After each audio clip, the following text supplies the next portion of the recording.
Hello everyone, welcome back to a fresh smartwatch review. This time we have the RDFIT Watch 9.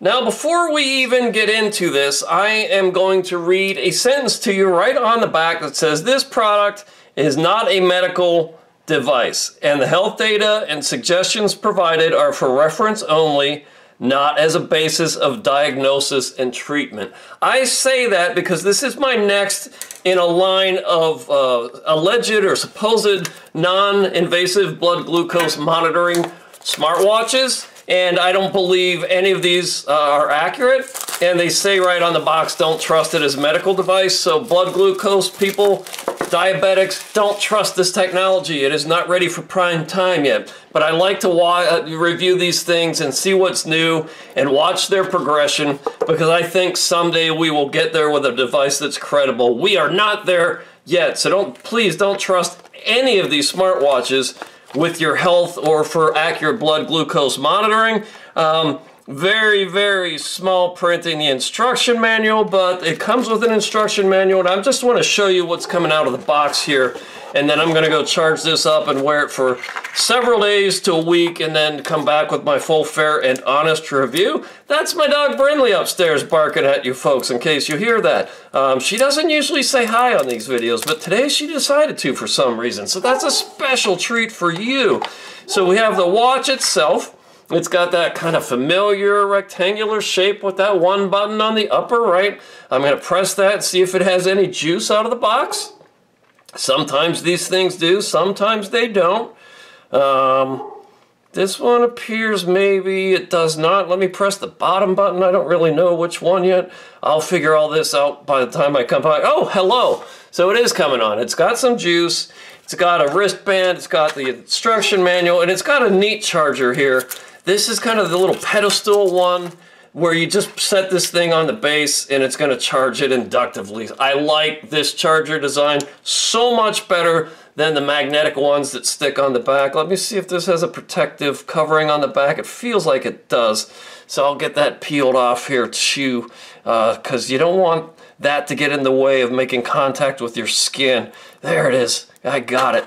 So any of these devices, when they're new, if there's a film on here, make sure you peel that off, because this stuff has to come into contact with your skin. All right, let me go charge this up, come back with my full, fair, and honest review after wearing it for a week, and I'll let you know.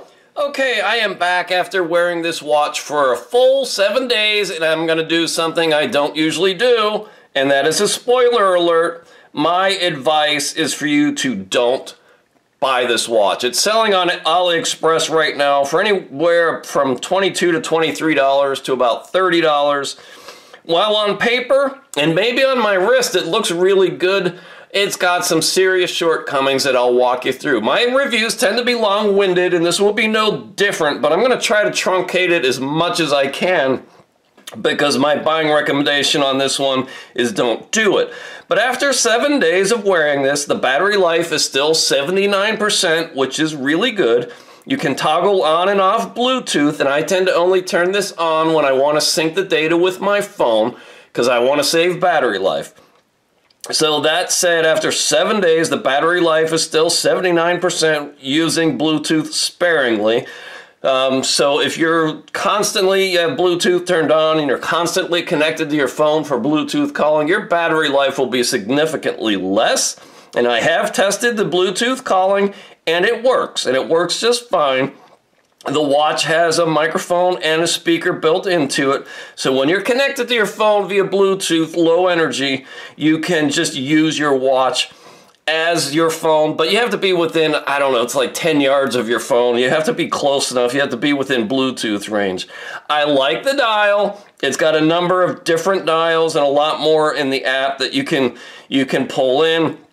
If you swipe from left to right, you kind of get the summary page where you get your time, your steps walked for the day. It can pull in the weather from your phone when you're tethered via Bluetooth or when you sync. It gives you your sleep data. There's me from the night before, your heart rate and beats per minute. And you can turn this on to be continuous and set the increments. I have mine set for every 30 minutes. Your blood pressure. Here it's measuring, we'll get back to that in a minute. Blood oxygen saturation, we'll get back to that in a minute. It's got a remote music controller, so when connected to your phone, you can use the controls on the watch to control the music on your phone. And it gives you the common apps that you use. Let's go back to the main screen. Now we're going to swipe from right to left. Here is your SpO2 monitoring. Okay. I'll let this measurement go in real time while I slip a pulse oximeter onto my opposite index finger, and we'll see how the two compare. My experience has been that the watch has been pretty low, lower than expected. You know what? This is going to prove me wrong. The watch is saying 96%. And the pulse ox is saying 98%, so a little bit low, but not as low as I thought. So there you have the watch compared to a real pulse oximeter. On the next screen, it gives you your activity summary for the day, steps walked, your kilocalorie burn, estimated kilocalorie burn, steps for the week, and that's about it there. We keep going. Here's the weather that it pulls in from your phone. And it will do measurements of blood pressure. It does these okay. I think they're pretty reasonable compared to everything I know. Here's the feature I imagine most people are interested in. And I just want to point something out here. Read this at the bottom. More data can be SIEWed, C-I-E-W-E-D, SIEWed, int app. So this is mangled English. This means nothing. I'm guessing they're going for more data can be viewed in the app, but they didn't quite pull off a simple sentence. So right there, that typo tells me that this thing is a little wonky. More about that when we get into the app. It takes alleged blood sugar measurements. A lot of people complain about the units here, millimoles per liter. If you just multiply by 18, you get that other number that you're used to. We'll look at that in a minute. And it wraps around back to the beginning. If we double click that upper right button, you can get to your messages, Bluetooth calling, exercise. Here's your data. I'm sorry. If we go into exercises, this is the exercise modes where you can track your exercises. This really does nothing but keep track of the time engaged in the sport and an estimate of kilocalorie burn, unless you do a few very specific exercises and have it paired with your watch and use have it paired with your phone and use the location services from your phone. Here's your sleep. There's your activity data. I had a workout earlier that I'll show you in the app. Here's where you can control the music on your phone, heart rate, blood pressure, SpO2, body temperature. It does that when you hit temperature on the watch, but it doesn't seem to be doing that automatically.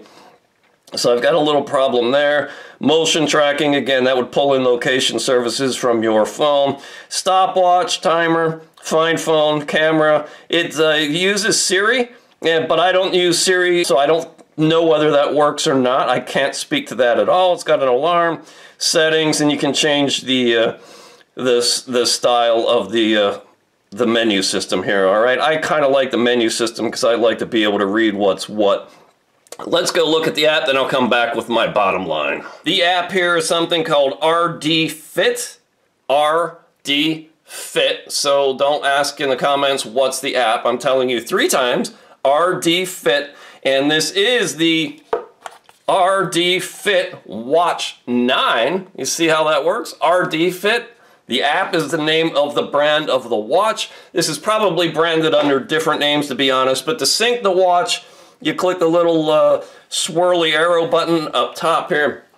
I'm going to say, again, right out of the gate, I do not like this app. I don't like it at all. It's unlike every other smartwatch app I've ever seen, but you can get your sleep. You can go back through the various days and, you know, check your sleep from previous days.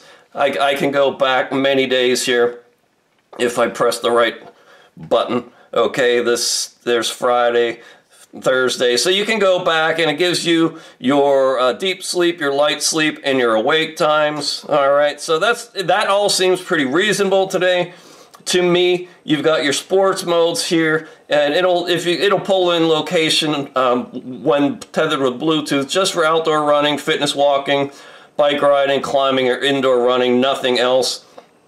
It will do your heart rate, okay. And here's some more broken English. It's looking at my heart rate and assessing it, and it's judging it as tranquilization. Here's the blood pressure. Here I see a major problem with this as well. If I do these on demand through the watch, they seem to work and they seem to be reasonably accurate, but I have it set up to automatically take these measurements throughout the course of the day, but it just keeps telling me temporarily no data. So it doesn't seem to be doing this automatically. Again, giant red flag. There's your blood oxygen saturation. This seems reasonable, a little bit low based on what I know. Body temperature, same way. It will take these on demand, and if you scroll back, it's supposed to be doing these automatically as well, but it doesn't seem to be capturing any of that automatic data. So, I mean, this just seems broken to me. It just doesn't seem like it works. There's the blood glucose monitoring. You can go back and look at previous days. I will say this, the graph here seems a little bit more realistic based on what I know about my personal blood glucose levels. I am not a diabetic. Do not buy this watch thinking it does real blood glucose measurements. It does not. But I'm a low carb athlete. I don't eat sugars. I don't eat grains. I don't expect to ever have huge blood sugar spikes. And I've seen that in some previous watches, but not this one. So these seem, at least to me, a little bit more realistic. Hey, Friday after work, my blood glucose went up. I believe that, because on Fridays I kind of put up the white flag and say, all right, I'm not going to be so strict on my diet. I made it to Friday. So yeah, guilty as charged there. But you know, in general, the trends seem reasonable to me, but these are not accurate measurements. This watch, again, do not buy it. Do not believe it for blood glucose measurements, and I can't believe for a $20 smartwatch I'm actually going to jab my finger here in a minute to compare these numbers, but I'll do it. You can go into the device mode. Here's where you can turn on blood glucose monitoring automatically. You can set a start time and an end time so it's not doing it 24 hours a day. You can update the firmware. I'm on the latest version. I'm thinking maybe if they update the firmware and the software at some point, this might become a reasonable device, but right now it just simply is not. And then you can go into your personal settings, your personal information. You can look at some of the settings, change the units for, you know, imperial versus centigrade, or centimeters and Celsius. If I do a body temp measurement here, this is another quirky little thing. Let me get to it from the main menu, and let's scroll to where that is. And I do a body temperature measurement, and down here it says it's taking this measurement in degrees Fahrenheit, but the flashing symbol here says degrees centigrade. So that's another little quirk. You know, this is a cheap watch, and they don't have things worked out.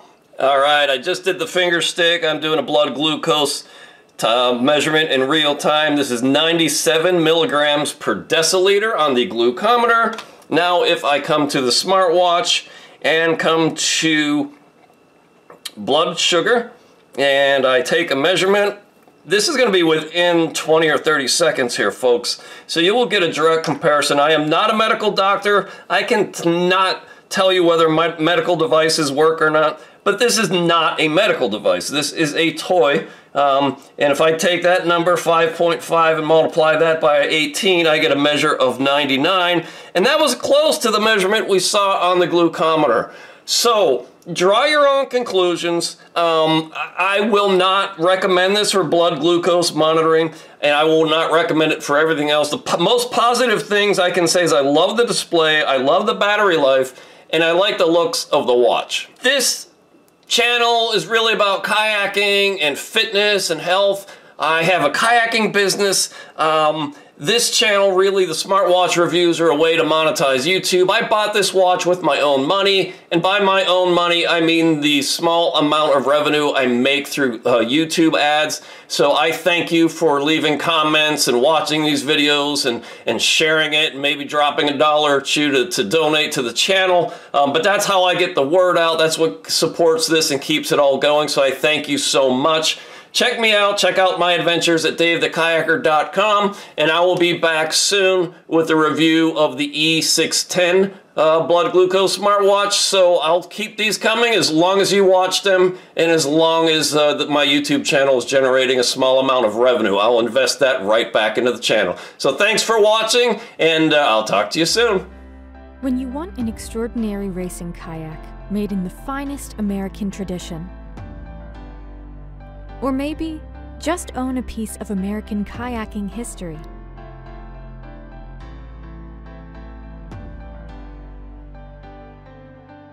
you want a West Side Boat Shop kayak, now available from davethekayaker.com.